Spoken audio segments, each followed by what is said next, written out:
India first batting பண்ணி நியூசிலாண்டோட ஒரு வேற லெவல் தாறுமாறான பவுலிங்லயும் 284 ரன்ஸ் அடிச்சதுக்கு காரணம் தலைவன் கிளாசி ரோல்ஸ் ராய்ஸ் ராகுல் தான். பா என்ன அடி, எல்லா நியூசிலாந்து பவுலர்ஸையும் போட்டு பொளந்துட்டாரு. தலைவனை 1ல இருந்து 11 வரை எந்த பொசிஷன்ல இறக்கி விட்டாலும் ருத்ர தாண்டவம் ஆடுறாரு. போன மேட்ச் இந்தியா வின் பண்ணதுக்கு ஒரு முக்கியமான காரணமும் இவர் தான். இந்த மேட்ச் இந்தியா 250 பிளஸ் அடிச்சதுக்கே ஒரு முக்கிய காரணமும் இவர் தான். என்னதான் கில் போன மேட்ச் விட இந்த மேட்ச் தரமா விளையாடி இன்னொரு 50 போட்டாலும் மத்த பேட்ஸ்மேன்ஸ் எல்லாம் கொஞ்சம் சப்போர்ட் பண்ணியிருந்தா கூட KL ராகுல் ஆடின ஆட்டத்துக்கு இந்தியா கண்டிப்பா 300 பிளஸ் அடிச்சிருக்கும். அதுக்கப்புறம் என்ட்ரி கொடுத்தாரு பாருங்க டாரில் மிச்சல் ஒருத்தர்.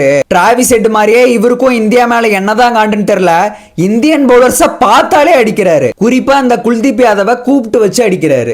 எரியிற தீயில எண்ணெயை ஊத்துற மாதிரி இந்த எங்கும் லாஸ்ட்ல கிளன் பிலிப்ஸும் இந்தியாவை கெரோசின் ஊத்தி கொளுத்தி அசால்ட்டா 48வது ஓவர்லயே 286 அடிச்சு நியூசிலாந்து வின் பண்ணிட்டாங்க. இந்தியா கொஞ்சம் பட்டி டிங்கரிங்லாம் பார்த்துட்டு மாசா நெக்ஸ்ட் மேட்ச் வின் பண்ணுவாங்கன்னு நம்புறேன்.